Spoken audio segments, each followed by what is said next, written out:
अस्सलाम वालेकुम। As per last discussion हम स्पीड ऑप्टिमाइजेशन करके बताएंगे लाइव। हमारे पास एक प्रोजेक्ट आया हुआ है homepod.com का, तो उसको चेक करने के लिए हम जाएंगे इसकी स्पीड के लिए gtmetrics.com और पेज स्पीड अगर आप लिखते हैं पेज स्पीड तो सबसे पहला ही रिज़ल्ट आता है पेज स्पीड इनसाइट्स का। ये गूगल का अपना टूल है, तो हम यूजुअली इसको ज़्यादा कंसीडर कर रहे होंगे। हमने एक एनालाइज के लिए इसमें उसका लिंक पुट कर दिया और एक इसमें gtmetrics में। अच्छा, इसकी रिकॉर्डिंग के लिए कि वेबसाइट जब आप क्लाइंट आपको देता है तो ये जो अभी लेक्चर हो रहा है ये आपको बता रहा है कि आपने उसमें करना क्या क्या है। आपने तो पहले एक शीट बनानी है गूगल पेज स्पीड की, उसमें लिख लेना mobile desktop before and after. अभी जो हम चेक कर रहे हैं वो बिफोर की स्पीड, अभी हमने कोई काम नहीं किया इस वेबसाइट के ऊपर, तो हम यहाँ पे स्पीड नोट कर लेंगे। इसकी मोबाइल आ रही है 22, डेस्कटॉप आ रही है 67। इसको एक दफ़ा और एनालाइज करेंगे।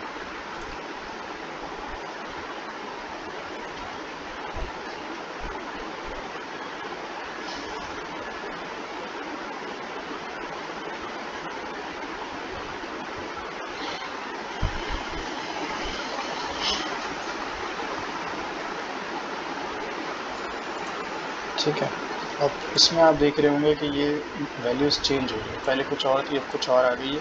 तो बहुत सारी वेबसाइट्स में ऐसा होगा और बहुत सारी वेबसाइट्स में ऐसा नहीं भी होगा, तो इसमें कोई घबराने वाली बात नहीं है, क्योंकि ये कभी कभार प्रॉब्लम आ रहा होता है लेआउट शिफ्ट्स की वजह से।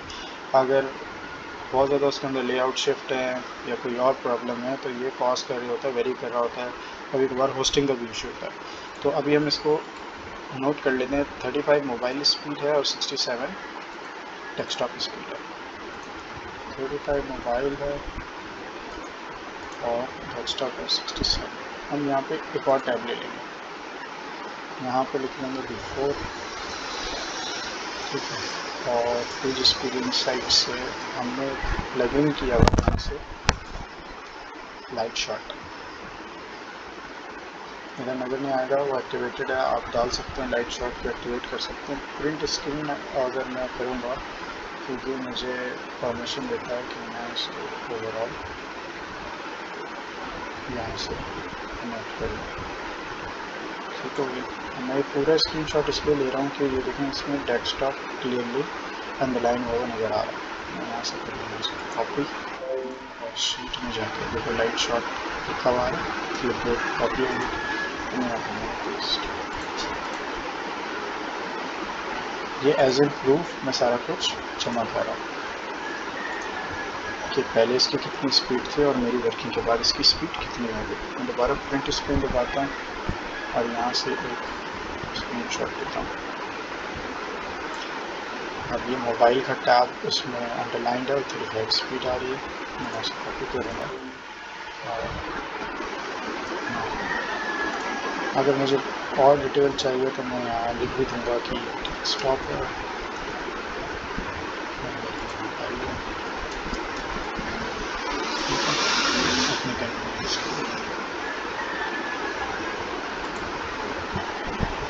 अच्छा। अब इसकी अपॉर्चुनिटीज़, इसके अंदर मसले क्या क्या हैं, पहले हम देखेंगे कि भाई ये जो लैब डाटा हमें बता रहा है, इसका जो आप स्क्रॉल डाउन करेंगे जो मोबाइल के टैब में है, ये हमें बता रहा है फर्स्ट कंटेंटफुल पेंट जो है वो ओके है, FCP 1.7 seconds, it's fine, green में आ रहा है। स्पीड इंडेक्स 5.1 सेकेंड येलो में आ रहा है, हमें इसको इम्प्रूव करना होगा। लार्जेस्ट कंटेंटफुल पेंट 8.3 सेकेंड, ये तबाही मची हुई, इसको तो बिल्कुल ठीक करना पड़ेगा। अच्छा, फर्स्ट कंटेंटफुल पेंट आपको लास्ट लेक्चर से याद होगा कि होता क्या, आप कोई सी भी वेबसाइट खोलते हैं, सपोज ये वेबसाइट मैंने खोली नील पटेल। अब ये जो फर्स्ट स्क्रीन पे जो लोड हुआ है ना, ये है first content page fold, above the fold, नीचे नहीं, स्क्रॉल डाउन करने के बाद नहीं, जो पहली स्क्रीन पे शो हुआ ये है फर्स्ट कंटेंटफुल पेंट। इसको लोड होने में बहुत टाइम लग रहा है इसकी वेबसाइट। इसमें देखेंगे कोई हैवी इमेज पड़ी हुई है या कोई मसला है, उसको हम दूर करेंगे। टाइम टू इंटरैक्टिव 10 सेकेंड आ रहे हैं, इसको हमें इम्प्रूव करना है। टोटल ब्लॉकिंग टाइम 550 मिली सेकेंड, ये भी इम्प्रूव हो जाएगा। क्यूमुलेटिव लेआउट शिफ्ट, अब ये जो website shifting in a sense इस तरह हो रही होती है कि अभी हम इस वेबसाइट को खोल लेते हैं यहाँ पे, इसमें लेआउट शिफ्ट्स आएंगे।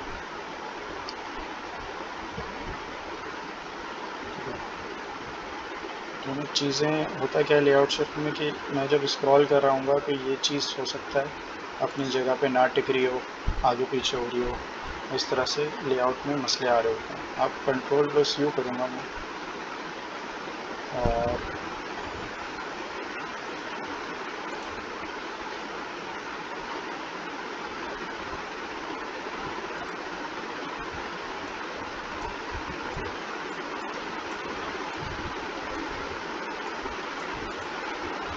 चलिए इसके पीछे चला गया, वरना इसको हम मोबाइल व्यू पे करके देखते तो शायद इसमें हमें नज़र आ जाते। फ़िलहाल हमें जो टूल बता रहा है कि इसके अंदर लेआउट शिफ्ट है, हम उसको कंसिडर करेंगे कि हम इसको रिमूव करेंगे। कैसे रिमूव करेंगे ये जो फर्दर इसमें वीडियो आगे आएगी उसमें आपको, अभी इस वीडियो में हम सिर्फ ये बता रहे हैं कि आपने एनालाइज कैसे करना है, कि आपने करना क्या क्या है इसके साथ। ठीक है, प्रॉपर्ली साइज़ इमेजेस अपॉर्चुनिटी ने हमें बता दिया कि भाई हमने जो इमेजेस होती हैं कोड के अंदर उसके साइजेस होते हैं, तो वो साइज़ प्रॉपर्ली डिफाइंड नहीं है, जिसकी वजह से क्यूमुलेटिव शिफ्ट आ रहे हैं या जो भी इश्यूज़ आ रहे हैं वो प्रॉपर्ली साइज़ को डिफाइन नहीं, हमें उसके साइजेस डिफाइन करने हैं। आप उसको नीचे क्लिक करेंगे, इसने इसका हल भी बताया हुआ। Ensure the required images sizes are available and then insert from availability to use the image widget to ensure the optimal image sizes are used, including those for the responsive breakpoints. Avoid using full-size images unless the dimensions are adequate for their usage. ठीक है, ये यही बात बता रहा है कि dimension आप मेंशन हुई इमेजेस यूज़ करो जो आपको पता है। ऐसे ही फुल साइज इमेज या कोई सी भी इमेज उसके अंदर आप अपलोड करोगे तो जाहिर सी बात है वो प्रॉब्लम कॉज करेगी। अब इसमें कुछ इमेजेस आइडेंटिफाई भी की हुई हैं कि इनके प्रॉपर साइजेस नहीं मिले, तो कोई टेंशन की बात नहीं, आराम से हो जाएगा ये।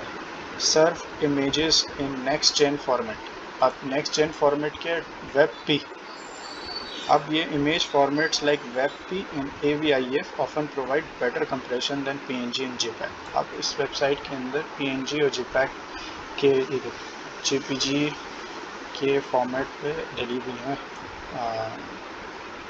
पिक्चर्स। ऑफ कोर्स ये बहुत टाइम लेंगे लोड होने में, तो हम इसको चेंज कर देंगे WebP में।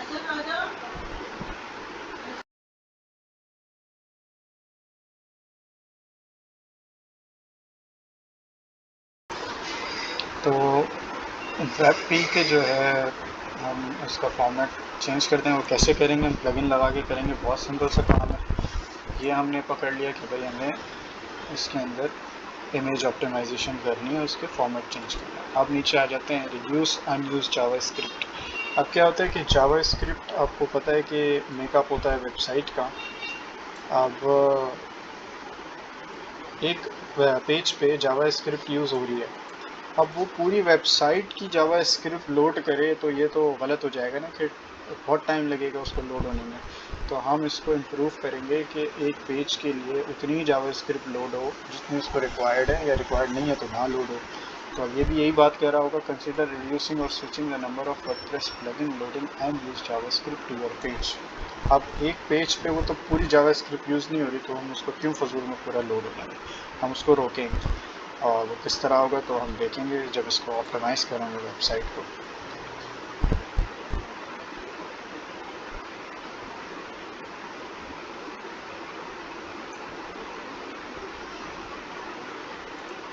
ठीक हो गया।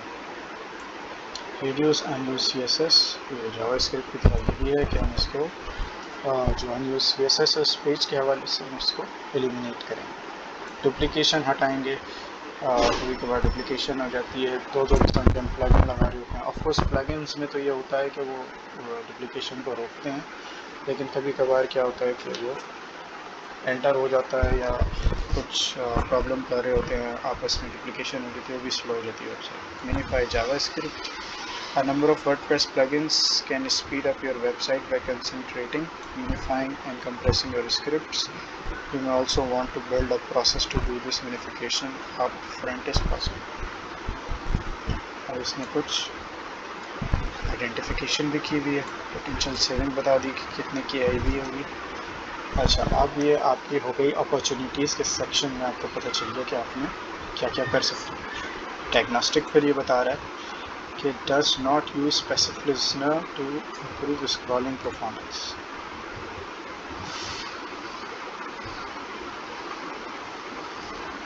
अब ये कह रहे हैं कि इसको पैसिव कर दें आप स्क्रॉलिंग को, ताकि उसका परफॉर्मेंस इंप्रूव हो जाए। हम उसको देख लेंगे किस तरह होगा। इसके साथ ये प्रॉब्लम भी है इस वेबसाइट के साथ। मिनिमाइज मेन थ्रेड वर्क, अब ये थ्रेड वर्क में क्या क्या आ जाता है। Consider reducing the time spent parsing, compiling and executing JS. You may find delivering smaller JS payloads help with this.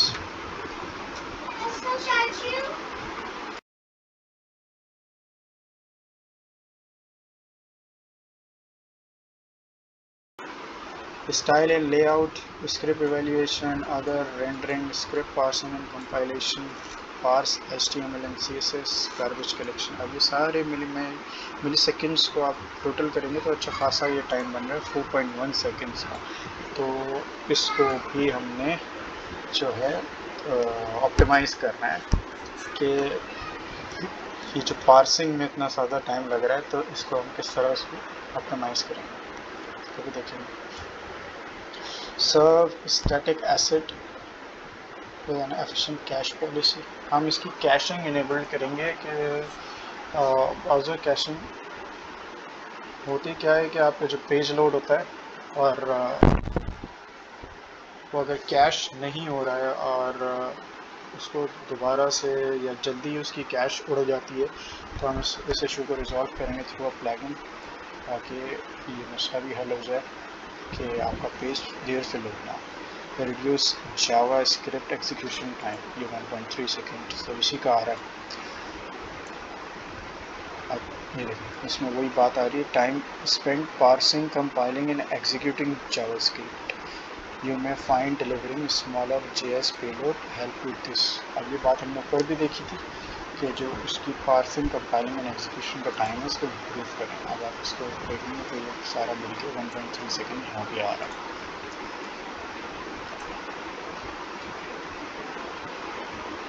ठीक है, ये बाकी जो इश्यूज़ हैं इतने ज़्यादा क्रिटिकल नहीं है। हम बाकी चीज़ों को जब ऑप्टिमाइज़ करेंगे तो ऑफ कोर्स ये ऑलरेडी इम्प्रूव हो जाएंगे, या बचेंगे तो फिर हम उसको दोबारा देख लेंगे। तो इस तरह से हमने देखना होता है। अभी मोबाइल के लिहाज से था सारा कुछ, अब डेस्कटॉप पे आ जाते हैं। डेस्कटॉप पे भी उसी किस्म के सारे इश्यूज़ हैं। लेआउट शिफ्ट डेस्कटॉप पे भी मौजूद हैं, थोड़े कम हैं, लेकिन स्पीड इंडेक्स भी है, टाइम टू इंटरेक्टिव भी है। और ये यहाँ अपॉर्चुनिटीज़ में रिड्यूस इनिशियल सर्वर रिस्पांस। अब जब हम ऑप्टिमाइजेशन का कोई प्लगइन यूज़ करेंगे तो सर्वर का रिस्पांस टाइम बढ़ जाएगा, लेकिन ये इशू मोस्टली क्या होता है कि आपकी जो होस्टिंग है उसके साथ भी आ रहा होता है। तो होस्टिंग का तो हम बढ़ा नहीं सकते, तो होस्टिंग हमें क्लाइंट से चेंज करवानी पड़ती है। तो उसको हम पहले से बताते हैं जब हम उससे काम लेते हैं कि देखो भाई, अगर होस्ट हम तो अपने एंड से पूरा कर देंगे, लेकिन अगर होस्टिंग के इशू आएगा तो that is something we can not do. तो उसको आप सजेस्ट करते हो कि आप अपनी होस्टिंग, जो शेयर्ड होस्टिंग उसने ली हुई है जो बहुत स्लो है, उसको चेंज करा दे किसी अच्छी होस्टिंग के ऊपर, ताकि उसका ये मसला भी हल हो जाए। हम इसको प्लगइन से इम्प्रूव करेंगे फ़िलहाल तो। डज नॉट यूज़, ये वही वाला प्रॉब्लम है जो हम डिस्कस कर चुके हैं। यहाँ भी जब उसके लिए करेंगे तो उसके लिए भी हो जाएगा। With N efficient cache policy भी हम उधर देख रहे हैं मोबाइल के लिए, यहाँ भी हल हो जाएगा। तो बस इतने ही प्रॉब्लम थे। ऑटोमेटिकली जब हम देख रहे हैं तो जब हम डेस्कटॉप के लिए काम कर रहे होंगे, जब मोबाइल के लिए प्रॉपर काम करेंगे तो डेस्कटॉप ऑटोमेटिकली उसमें जो है रिजॉल्व हो जाएगा। तो जब हमारे पास इसके आ जाएंगे, अच्छा इसमें हम क्या कर सकते हैं कि ये वाले जो मसले हैं हम इसको भी रिकॉर्ड कर सकते हैं फॉर आज रिकॉर्ड। मैंने डेस्कटॉप को ले लिया तो कॉपी कर लिया, ठीक है। ये आप इमेजेस यहाँ पे पेस्ट करते जाओ, फिर आप इसको बाद में अपने लिहाज से जैसा भी आप इसकी रिपोर्ट बनाना चाहते हो करना चाहते हो आप इसको, ठीक है। ये इसका दूसरा व्यू है और ये इसका, इसमें भी करेंगे कि हम इसको सबको बंद करते हैं ताकि हम अपॉर्चुनिटी और डायग्नोस्टिक का एक साथ जो है स्क्रीनशॉट ले सकते हैं इसका। ये ज़रूर करिएगा कि डेस्कटॉप का है या मोबाइल का, तो इसको लेना ज़रूरी है। पेस्ट हो गया।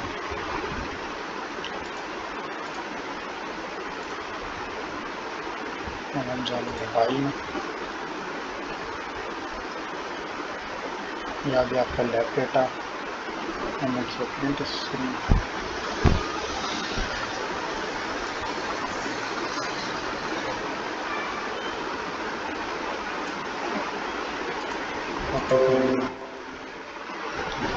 पेस्ट कर देंगे मोबाइल, फिर इस पर दोबारा गए, सबको बंद किया, ठीक है। सारे जो इश्यूज़ हैं अपॉर्चुनिटीज़ एंड डायग्नोस्टिक्स को भी बंद करते हैं, क्योंकि हम देख चुके हैं कि हमें क्या क्या इश्यूज़ रिजॉल्व करने हैं, ठीक हो गया।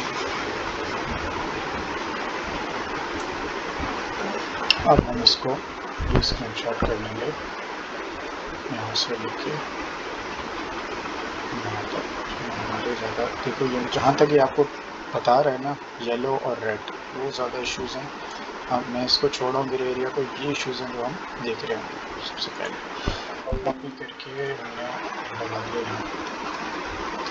अब ये हमारे पास एक कंपाइल हो गई, एक हमारी अपनी बनाई हुई रिपोर्ट है। अच्छा, एक रिपोर्ट जो जीटी मैट्रिक्स है ना, आप यहाँ लॉगिन करके भी निकाल सकते हैं, ठीक है। वो हम बाद में कभी आपको बता देंगे। जीटी मैट्रिक्स से भी निकाल सकते हैं, पेज स्पीड से भी निकाल सकते हैं। तो ये हमने एक रिपोर्ट सी बना ली है कि भाई ये इश्यूज़ हैं इस वेबसाइट के। हम उसको नाम दे देते हैं। अब नॉर्मल प्रैक्टिस क्या रहेगी आपकी, तो होम्योपैथ, मैंने वेबसाइट को नाम देना इसका होम्योपैथ, ताकि याद रहे हमें कि होम्योपैथ कह रहे थे और उसका ये रिपोर्ट थी।